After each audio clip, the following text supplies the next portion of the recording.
this before we go on any further, but Candice has always, she said, he's got a few issues, and so keeping him down the straight seems to, she seems to get the best out of him that way. So I don't know if that's maybe over a little bit of a trip. If he was more comfortable, then he would have won by now. So it's a bit of an interesting debate about where you feel on that.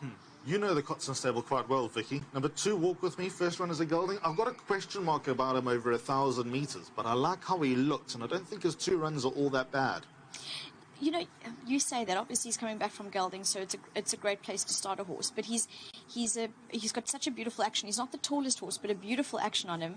And if you think of first time out, he ran a good 4th behind African Prince, probably a little bit green.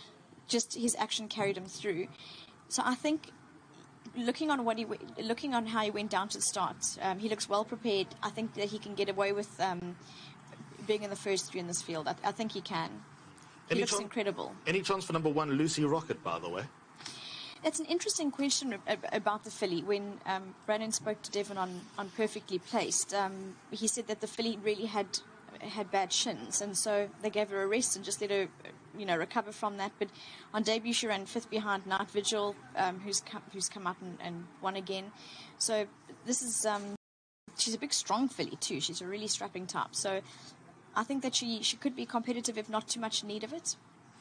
In saying that, Andre Steyn, I don't know if he would have wanted to have galloped a filly that can go shin sore, but he typically does present his horse to Durbanville for gallops. So at Hollywood Bets, Durbanville for gallops.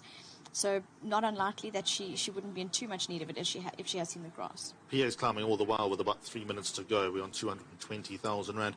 MJ number 9 approach shot got a bit to do to turn it around with number 3 Maniki Nico on the run to Unbal D and even to Connery, but he's always good value for a quartet. Yeah, you have to put him in for the quartet, definitely. Whether he can, as you say, you can't really turn the form around. All the respect to that, but it is what it is. So, yeah. I went through the Snaith comments. He's obviously represented here by 2 first-timers in the form of 6 Warhawk and 7 Phil the Fluter. But what I want to do is, between all 3 of us, 4 of us there actually are, which first-timer do you think will be the first one home? Vicky, I want to start with you. In the ring, my opinion was number 4, Master in Colour, and then Phil the Fluter. Beautifully athletic horse. He's got nice range to him. So it's a tough one between the 2, but I'm leaning towards number 7, Phil the Fluter. Okay, MJ, which first-timer do you think will be the first time between the 4? The way they looked and went down, also Master in Colour, number 4. And then, I must say, the one liner, one world, athletic horse, might not be the biggest, but moved pretty well. I agree. Brandon, do you, of the first-timers, have any inkling here? Hats off to Pit Steyn and his team, Alistair. I thought this horse number 4, Master in Colour, looked an absolute picture. He went down to the start nicely. He's been well presented at the races. Interesting that Grant Van Niekerk has been booked to ride him. So I think that's probably, of the first time, is the one that will finish in front of them all. So my opinion is that Master in Colour, despite being very, very well presented, lovely, handsome horse, can't win over 1,000 metres on debut, being by Master of My Fate out of a Judd Pot mare. 7 Phil the Fluter, yes, is probably my idea of the first-timer home, but he's developed a little bit of a sweat behind the starting stalls. Is that a little bit of a worry in these conditions which aren't warm at all? Yes, there he is in the background in the blue and the green. We'll see him come past now. He's just developed, there we go, a sweat on the neck. That really worries me because it's got a little bit warm behind the starting stalls. Look the parts in the parade ring. So I'm going to go with number 5, One Liner as the first-timer home. Where that fits him in the race, I don't know. I think he's got a bit of growing to do. He's got a lovely big hind quarter about him. But there's a horse that's going to develop with runs under the belt. Went down to the start in ready fashion. So this is the first leg of the place accumulator. Are we going to bank at number 3, Maniki Nico? Brandon? Egg on my face, Alistair. I'm saying you'll win today. If he gets beat, you won't get my cash again. MJ? Yeah, bank up. Vicky? I would put 9 into. Okay, there we go. Let's get up to Devon. Thank you very much, Alistair. Place accumulator time at Hollywood Bets Kenilworth Racecourse. Race number 2, the Cape Racing Sales Maiden Place, over 1,000 metres. Lucy Rocket and One Liner, the first 2 to have moved in. Walk With Me steps forward. Phil the Fluter.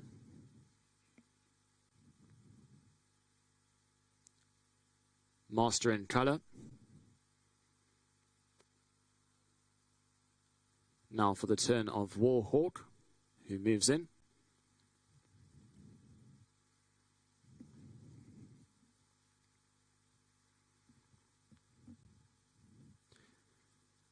Mrs. Shackleton.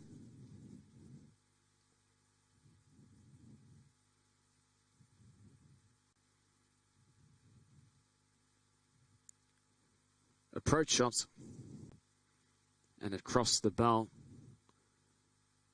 Moving in, Maniki Nico to complete the field. Maniki Nico moves in, set for a start. 1,000 meters to race. And away they go from the 1,000 meter mark. A very untidy beginning. Master in colour was a bit awkward as well as one liner who drops out early on.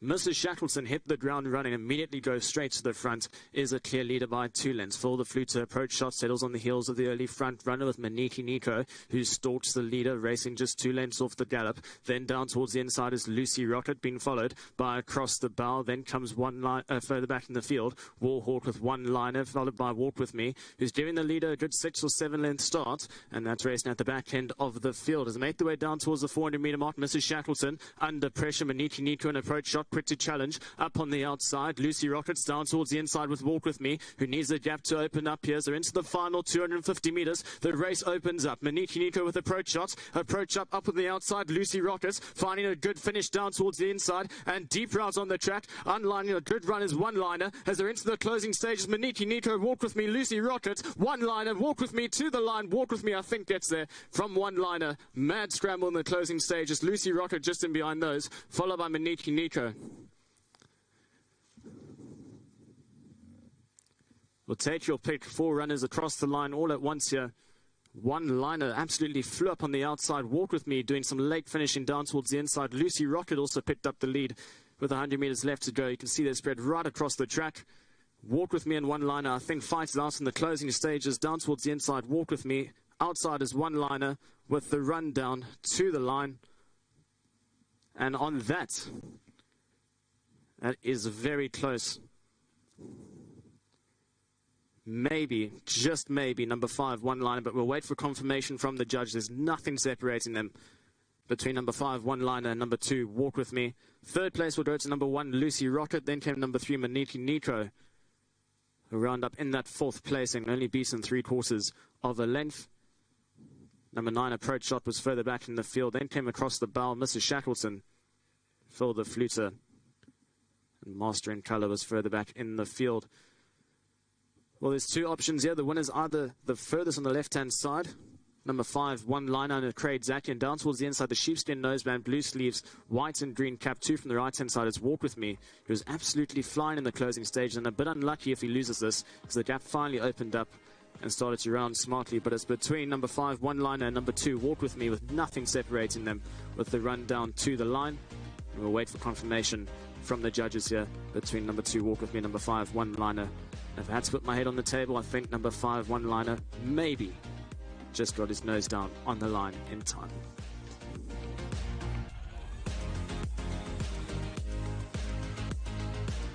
So we'll stay in comms with Devon Pretorius up.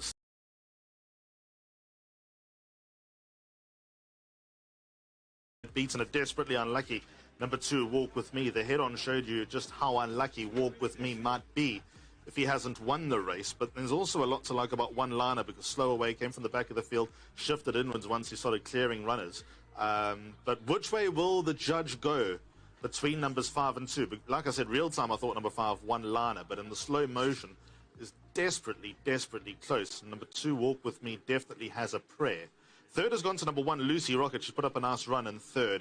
And, well, Maniki Nico, I think Brandon might have summed it up, might battle to get another round out of us going forward. He's run a very close-up 4th, but sadly that's just become the trait of number 3, Maniki Nico. Pretty frustrating to follow. But which way will this go? That is the million-dollar question. Both jockeys, who happen to be travelling all over the country at the moment, who have become very good friends over the season, looking at each other, almost shrugging their shoulders. A little bit of young Ray Kalpicha in the 2000 July, when Marcus and Shay looked at each other across what is now the Hollywood Bets Durban, Hollywood Bets Greyville, straight and shrugged shoulders and made the cover of the Sunday Times. Let's get up to Devon, find out if we have any numbers.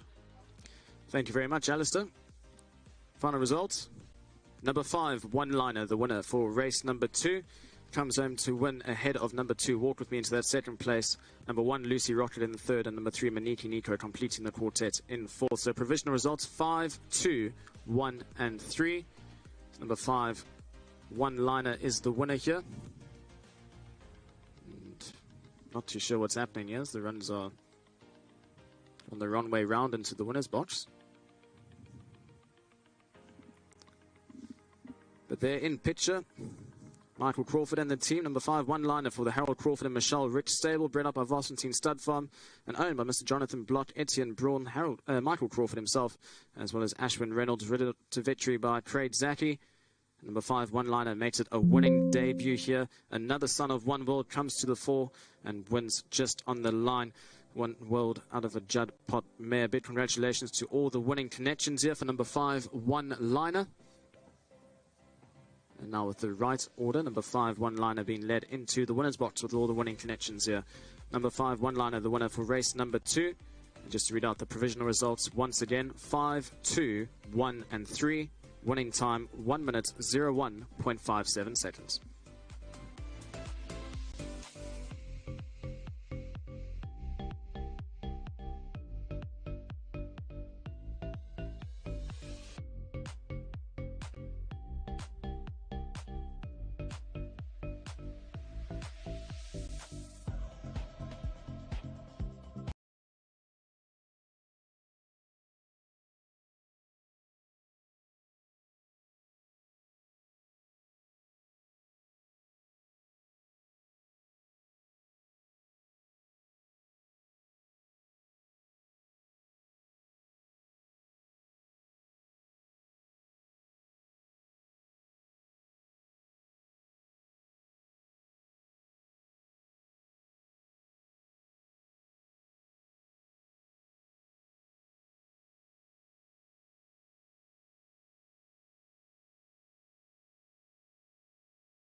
3, Cliff Swallow. Robert Carty rides number 8, Red Dawn, and MJ Bailiffald's cornered him. Yeah, got Robert Carty, not the jockey I wanted to come speak to, but he grabbed me and said, I've got 100 to 1 here. Robert, Red Dawn, 7 lengths of 8 and 18. Yes, last time was a little bit unlucky. He could have run probably like 4th, 5th, but he moved well last time, and I think he should be in a shake-up. So first 3, definitely. Not definitely, but yeah. Everyone's going to come after you, don't worry, Robert. But yeah, this is quite an interesting one, Alistair. Robert's actually riding extremely well on return to the Western Cape. Even the rides that are not winning have been good rides. Number 4, Iguguletu, son of Erupt. Aldo de Meyer rides for Canis Bass Robinson. He doesn't quite stand out. Doesn't ever stand out, does number 4, Iguguletu, but his performance is not all that bad. He's been off 80 days, weighs 437, down 3 from his last run, 2 white socks at the back on his toes, in good spirits in the parade ring. He's happy to be here.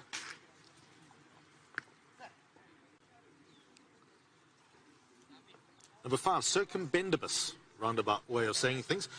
2 guys holding him, and he's in good spirits. He's up 7 kilos to 444 today. He's obviously grown a little bit from his last run by the increase in weights. Probably still got a bit of growing to do, because he's got a lean son of Vercingetrix, very well put together. Could be nice and athletic. JP van der Merwe takes a ride for the informed Glenn Cotson. 6, Grand Allegro, Shane Humby and Oswald Noach team up, open to improve from the first run. Probably looking for a little bit further though, weighs 480, which is up 6 from his last run. Typical Humby, well presented, looks well enough. Easy to say, this pick of the parade rings, the horse and shot number 7, we have touchdown. Richard Ferree rides for Justin Snaith. Dare I say, he looks like a winner in the ring. He's a lovely son of Gimme the Green Light, and his weight has gone up 5 to 470. There's number 3, Cliff Swallow, ridden by Louis Otwa. MJ still having a conversation in the back. There goes number 1 on the card, Turbo 20, ridden by Anthony Andrews. It's going down beautifully, Alistair. Number 4, Iguguletu, ridden by Aldo de Meyer. Yeah, he's going down the right. Probably move a little bit better. Doesn't stand out though, does Iguguletu? Yeah, well, that's Iguguletu normally. 5, Circumbendibus under JP van der Merwe. No, I can't fault him. He's going down pretty well. 6, Grand Allegro, ridden by Oswald Noach. Nice looking horse, and he's moving down pretty good. This stood out. That's going to be hard to beat on looks. Yeah, it's beautiful action. He's throwing his legs out very happy horse. We have touchdown under Richard Ferree. There goes number 9, Green Ochre, ridden by Craig Zaki.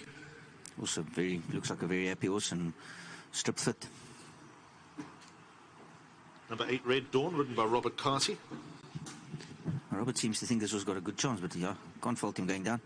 Thought he could probably move a little bit better. Number 10 on the card, The Postman, ridden by Mornay Venard. No, he's moving down well.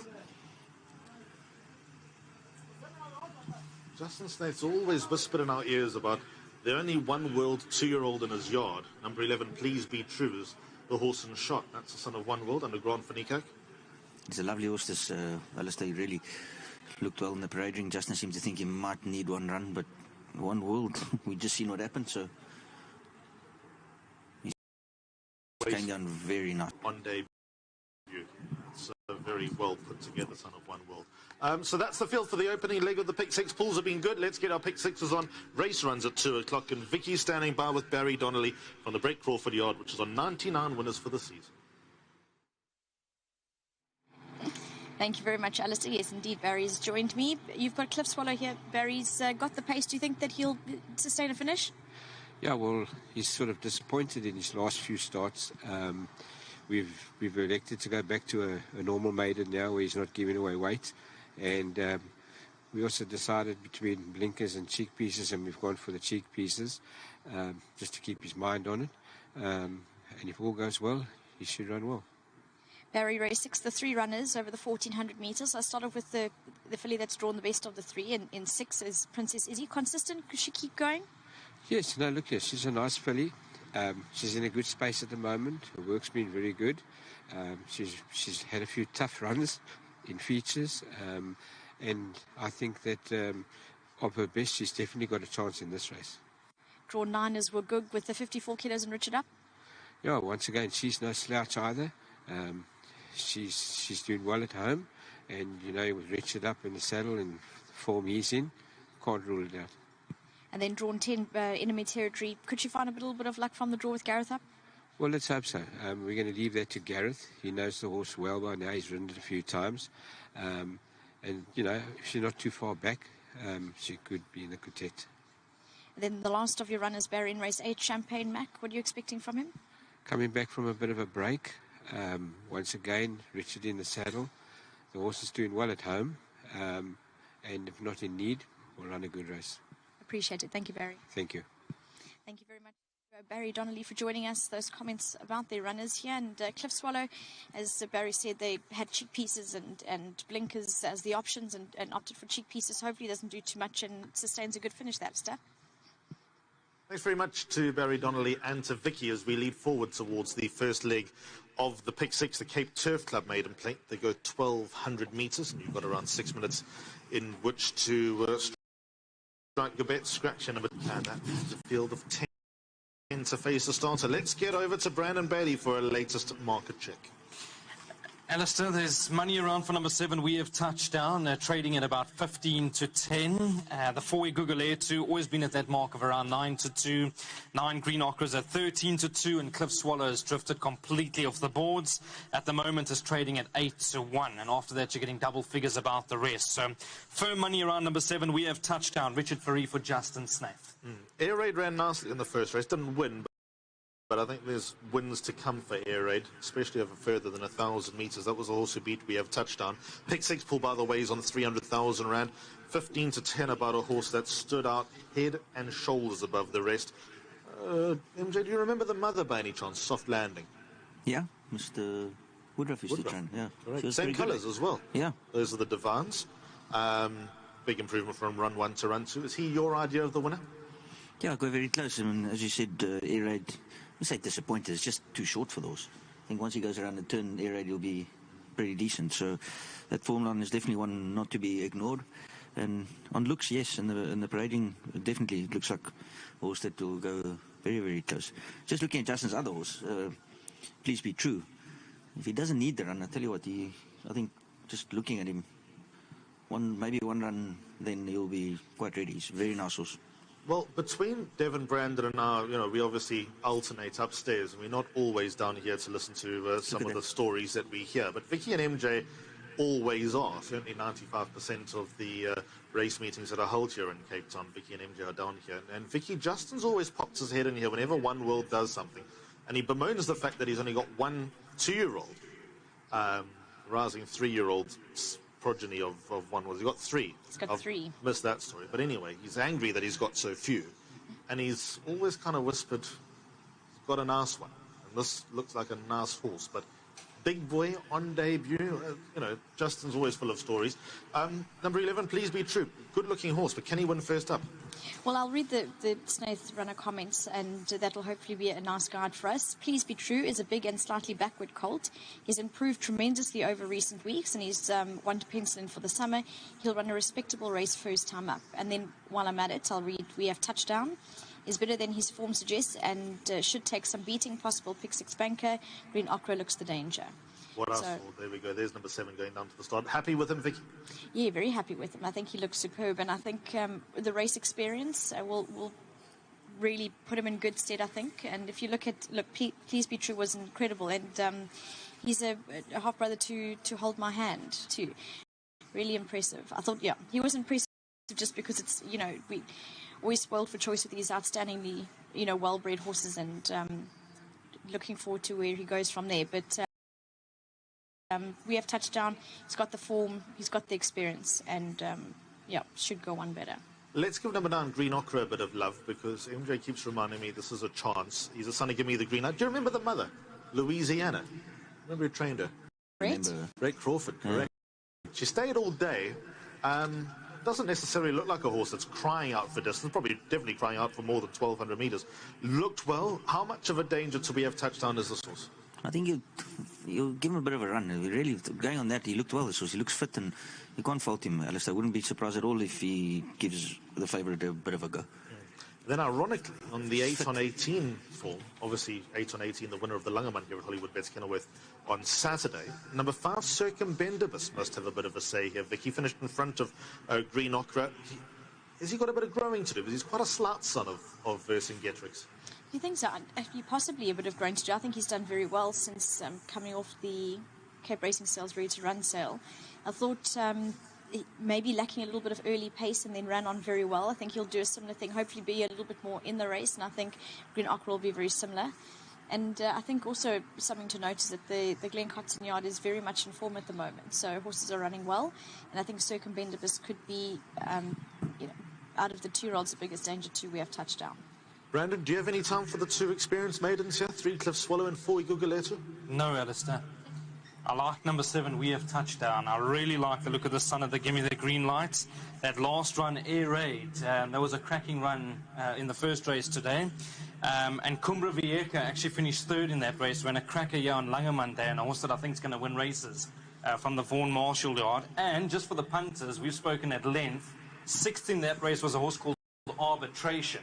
So punters, if you want to follow your black books, there's a horse called Arbitration that hopefully will run next week, Wednesday, at Hollywood Bets Kenilworth. He's a very nice horse trained by Justin Snaith. Alistair, I called this horse last time out. We Have Touchdown.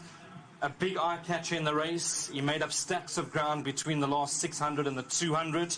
I think if he brings that run to the course today, 16 to 10 is very generous. 16 to 10, so he's gone out a point after our song and dance. Correct.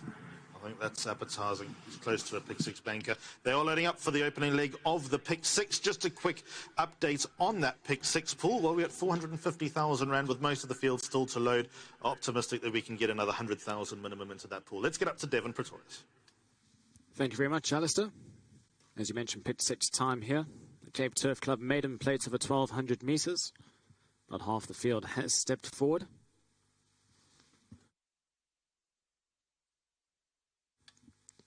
Please Be True moves in with Grand Allegro. The Postman. We Have Touchdown. And Red Dawn moves in. And Iguguletu completes the field. 1,200 metres to race. And away they go from the 1,200 metre mark.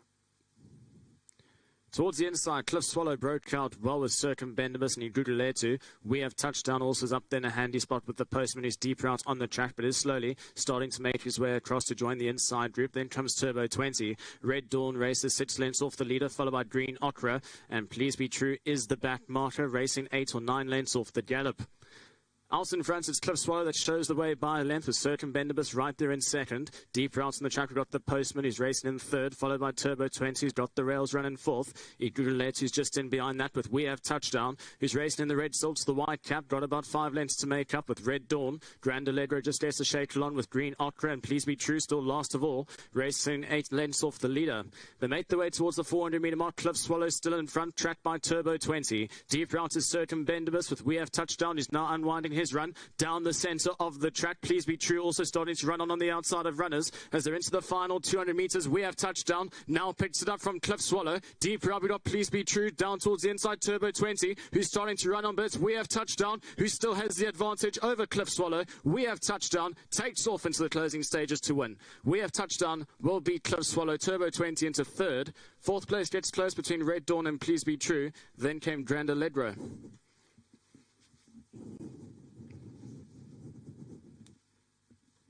Number 7, We Have Touchdown, will come home to win in good fashion in the closing stages. Quickens up smartly under Richard Ferrer in the assault of Mrs. Patricia Devine, and of course bred by Mrs. Patricia Devine in the Investments Pty Limited.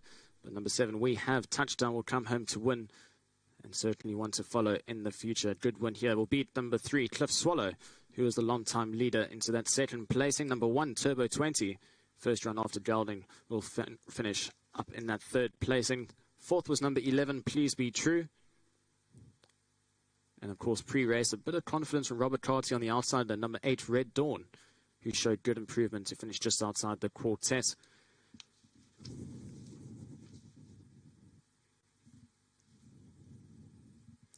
Your head-on view, 2 from the right-hand side. or 3 from the right-hand side, rather. Sheepskin noseband, the red sleeves and the white cap. Right in the centre of your screen under Richard Free, the stick from the left hand.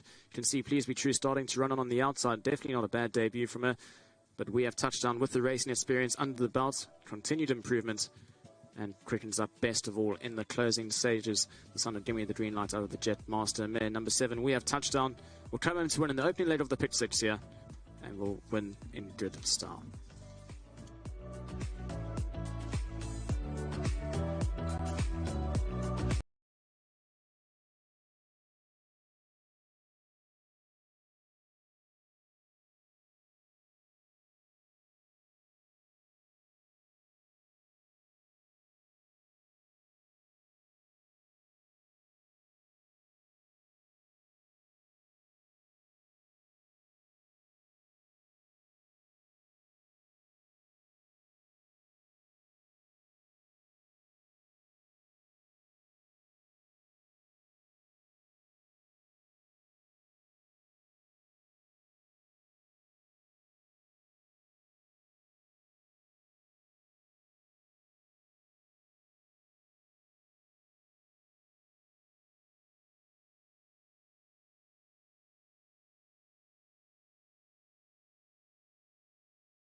early Hollywood Bets Durban July winner, or do you want to go through the form first?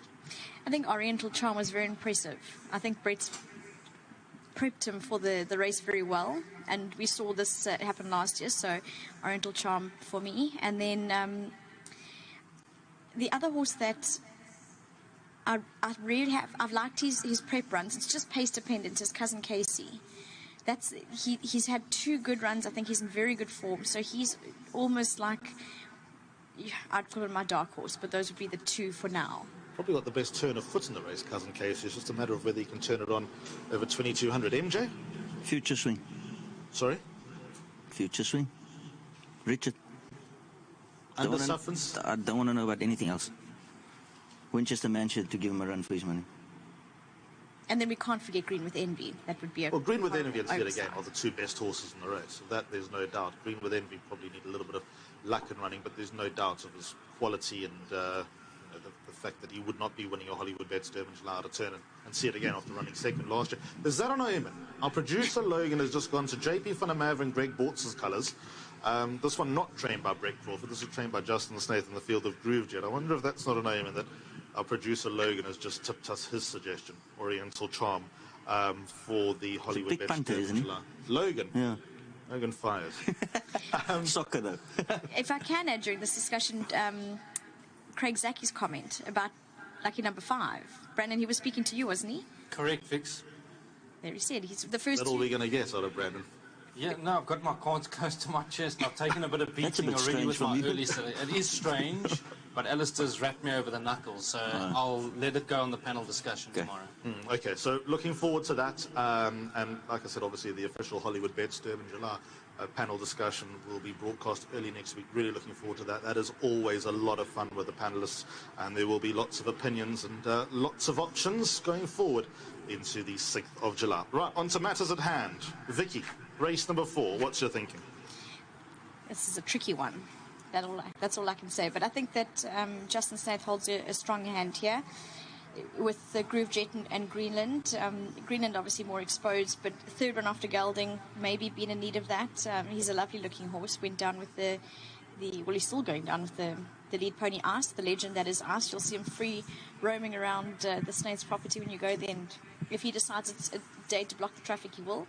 And then number 7, Groove Jet, I think a lovely developing type of horse, a bit quite lightly raced, but I think he's done enough to win a race like this.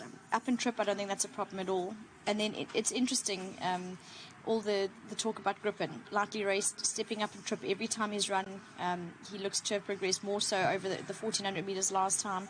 So that was very good. And Apache Chief, I think he'll be one of those horses you'll support every time. Just hope that he gets some luck. There are 2 horses that I want to pick MJ's brains on, even though I don't think they're his first selection. Number 6, Greenland, is obviously a half-brother to the prolific and absolutely brilliant Celtic Sea. He's got 0 in common with Celtic Sea. Yeah, interesting. I think Greenland is just his own worst enemy. He's had a couple of opportunities where he probably should have won, and I'll probably get egg on my face for this, but yeah, for me he's a bit untrustworthy. Right up a race for him to win. Has he got the gut to do it? It's a question mark. But yeah, he certainly has got a chance, but it's just he doesn't seem to put it in. Maybe Richard can change something. He tried last time, it also couldn't get there, but yeah. The other horse I want to talk to you about is the other Snaith horse, number 7, Groove Jet. He is a giant. He's a brute of a son of Silvano. The mother, of course, was trained by Robbie Sage and Glenn Cotson, Jet Bell. Needed a bit of riding on the way down to the start. Can he win a mile, or was he just a slow burn, wait for him to go 2,000 metres, maybe even a mile and a half? Watching him go down, I'd put blinkers on him. Looks like he's looking at everything. Look, you obviously got to give him a chance. It's only his 5th start. He's an ass. I think he's an ass this year. The penny hasn't dropped completely. He looks like he's pretty immature, and he's going to get better with time. A mile, he's going to enjoy it. But just looking at that, if he doesn't win today, if I was Justin, I'd put a bit of blinkers on him. And even though it's a cliche, but it's fact. Silvano, now they, rising 4-year-olds. Now you start to see the best of them, even though it is Silvano's last crop. Number 7, Groove Jet, a horse that I'd be throwing, even though I don't fancy him to win today. I think he can definitely run into the top 3. But a horse that I wouldn't be throwing away in a hurry, because I think in 6 months' time he might be a little bit further along the ladder. He's improved with every run, and so he will improve again today. He has. So who's your top choice, MJ? I'm going with Griffin. I thought his last start, just watched it this morning. He came from nowhere, absolutely nowhere. We know that form line of Noonday Gun has already been a winner out of it, and there's going to be a couple more soon. That form line is quite strong. I thought he went down quite nicely. Only problem is the gates. He didn't come out that well. He needs to get out the gates, and he wouldn't lose races out the gates. Hopefully Grant's awake and we'll get him out the gates. Cornet rode him last time, and I don't know what, he said there was a bit of a hiccup that he's not riding again. He would like to have ridden him. Watched the replay this morning and he really took off late, this horse. I think he'll run a massive race. He's progressing along with a lot of others here, Brandon. Well, how do you read the race? Absolutely right, Alistair. I think Griffin was tremendous value at about 12, 13 to 1. Value's obviously gone because he's now 5 to 1. Just about to go 9 to 2. That run behind Noonday Gunny was very unlucky. You've heard it from MJ, walked out the gates. If you go and watch the replay, he made up stacks of ground. We know that Song to the Moon came out and subsequently won. And in that race was a horse called Land of the Rising Sun, who's also a very smart horse from the Justin Snaith yard. So 5 Griffin, for me, probably the horse they need to beat, and big respect for number 7, Groove Jet. And 4, Apache Chief definitely has to go into the play as well. They're loading up. MJ's gesticulating. I'll ask him to spell that off here. Let's get up to Devon. Thank you very much, Alistair. Jackpot time in the Western Cape, the Golf Racing Club Open Maiden, 1,600 metres. About half the field has moved forward. Greenland has now moved up. Bryden Bay.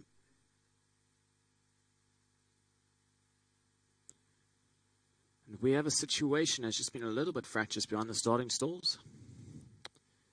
And Gareth Wright's actually jumped off of it. But the handlers are now with We Have a Situation, who now moves in.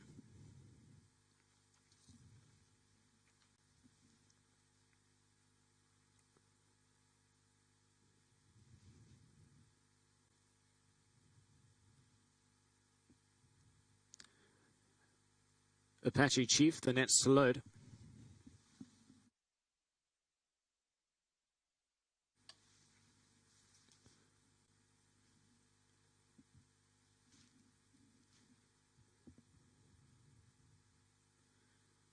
And now looks like Mela Strength is playing up behind the starting stalls.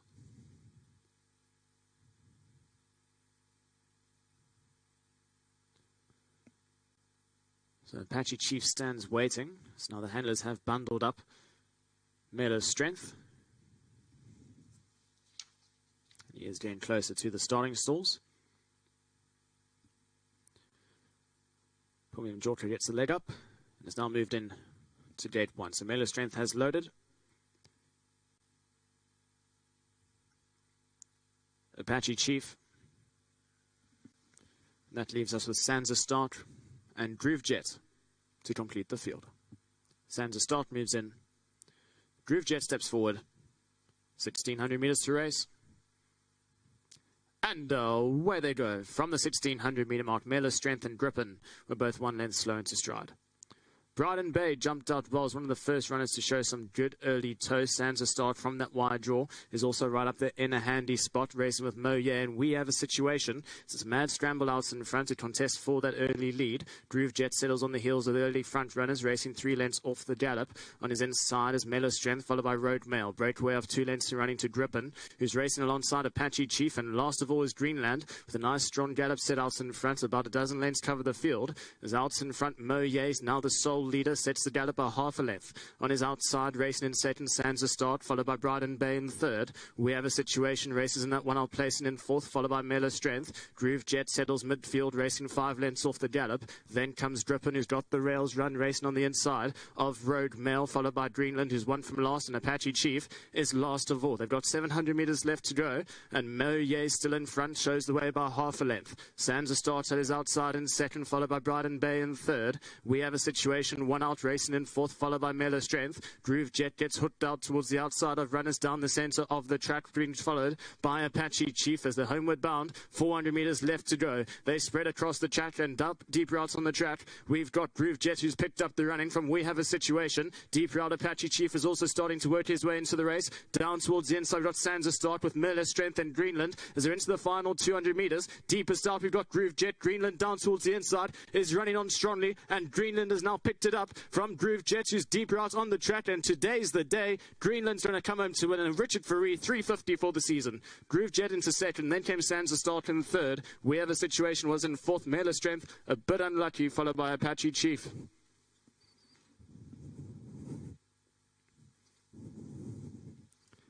And that's 350 wins for the season for Richard Fourie aboard number 6, Greenland. He comes home to win in the closing stages, certainly well overdue, and he finally gets it right. Greenland now becomes the one-time winner from 12 starts.